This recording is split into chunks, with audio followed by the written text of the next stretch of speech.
Hey guys, today we're going to be talking about the 1960s. This is part one. We'll start by talking about President Kennedy. He's going to usher us into the 1960s here by winning the 1960 election, as you can see, very narrowly. If you look at the popular vote, right, 49.6 to 49.7. It was a very close vote between him and Republican Richard Nixon, who had been President Eisenhower's vice president, as well as a congressman before that. It was a very, very close election.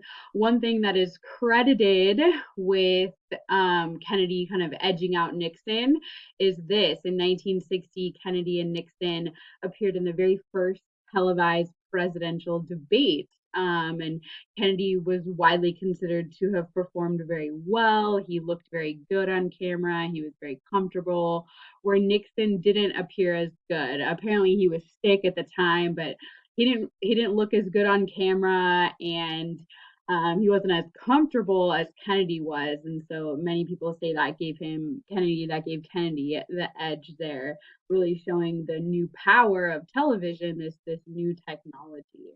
All right. So Kennedy comes into office with this great energy. He was one of the youngest people to be elected president. And he's kind of inspiring this new young generation. He gives this really famous inaugural address where he challenges Americans, especially young Americans, some of those baby boomers that are, becoming teenagers now. He says, ask not what your country can do for you, ask what you can do for your country. And he also very famously, in 1961, when he takes office, pledges to put a man on the moon by the end of the decade, which is a really, really tall order considering that, NASA had just been started a few years before. The Soviets were well ahead of us in terms of the space race. But of course, we do know that by the end of the decade, we do put a man on the moon. Kennedy also started something called the Peace Corps, which is something that still exists. It's a volunteer organization, and basically the idea was young Americans, you know, between high school and college, could bring quote American skills to underdeveloped countries. This is a way to kind of spread goodwill, also spread American influence, because remember, it is still the Cold War. Kennedy's domestic policy plans were known as the New Frontier. He had plans to renew urban areas that had been kind of blighted because of white flight, wanted to bring more money to healthcare and kind of reduce poverty. Also wanted to stimulate the economy, keep that growing, post-war economy booming. So he proposed some tax cuts. He also proposed billions of dollars to go to NASA because, again, if we're going to put on a man on the moon by the end of the decade, it's going to take a lot of money. All right. What we see though is Kennedy's not going to be able to implement a lot of those new frontier policy ideas.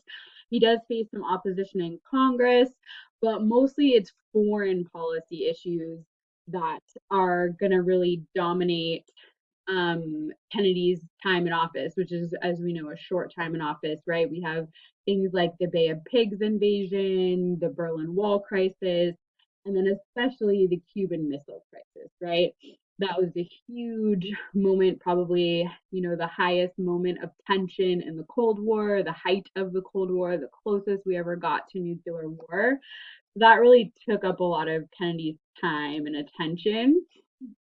We do see, though, one kind of good thing to come out of the Cuban Missile Crisis is it is going to lead to a kind of easing of Cold War tensions. In 1963, the US and the Soviet Union sign the Limited Test Ban Treaty. You can see the picture here. It's sometimes called the Limited Nuclear Test Ban Treaty or Partial Nuclear Test Ban Treaty. It banned all above ground testing of nuclear weapons. We started to figure out that, testing all these atom bombs and hydrogen bombs and thermonuclear devices was actually really dangerous because it was spreading all sorts of radiation. This is a really important step. It was the first ever nuclear treaty, basically, between the two nuclear powers, the Soviets and the Americans. And it really signified an easing of Cold War tensions that we'll kind of see for a little bit as we get into the late 60s and into the 70s before tensions ramp back up again in the 1980s. All right. We know, of course, that Kennedy's time in office is going to be cut short, though. On November 22nd, 1963, Kennedy was assassinated while he was in Dallas, Texas. This is him riding here with his wife and the governor of Texas. They were shot by this guy named Lee Harvey Oswald. He basically, the reason he killed Kennedy, he was a communist sympathizer and didn't like Kennedy's, hardline stance, especially against Cuba, basically. He was also a little crazy, as most presidential assassins are. Weird twist in this story is that Lee Harvey Oswald, after he was arrested for assassinating Kennedy, was then killed by this guy, Jack Ruby. You can literally see the picture here out in the open. Jack Ruby was this Dallas nightclub owner, bar owner, who was very upset that he had killed Kennedy. Apparently, his words were, "You killed my president," something of that, along those lines. And this is where we start to get a lot of conspiracy theories and whatnot about Kennedy's assassination, because this guy, Jack Ruby, was somehow connected to the mafia or something like that. But none of those theories has really been proven. What we see, though, is the nation was really shocked and saddened to have Kennedy's life cut short. He was so young. He had this beautiful family, these young children. His beautiful wife was left a widow. You can see here his two younger brothers, Robert and Ted Kennedy.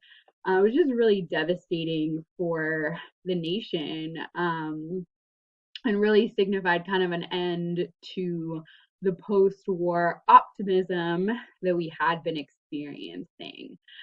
And of course, Kennedy's vice president, Lyndon Baines Johnson, or LBJ, is going to become president now. All right. He is very different than Kennedy. He was a longtime member of Congress. He was a senator. He was from Texas. He's kind of the Southern Democrat who was chosen to balance the ticket, so to speak, because Kennedy, of course, was this Northern, Democrat, this Catholic, and so Johnson was picked here to balance the ticket, so to speak. All right, we're gonna pause there. That was 1960s part 1.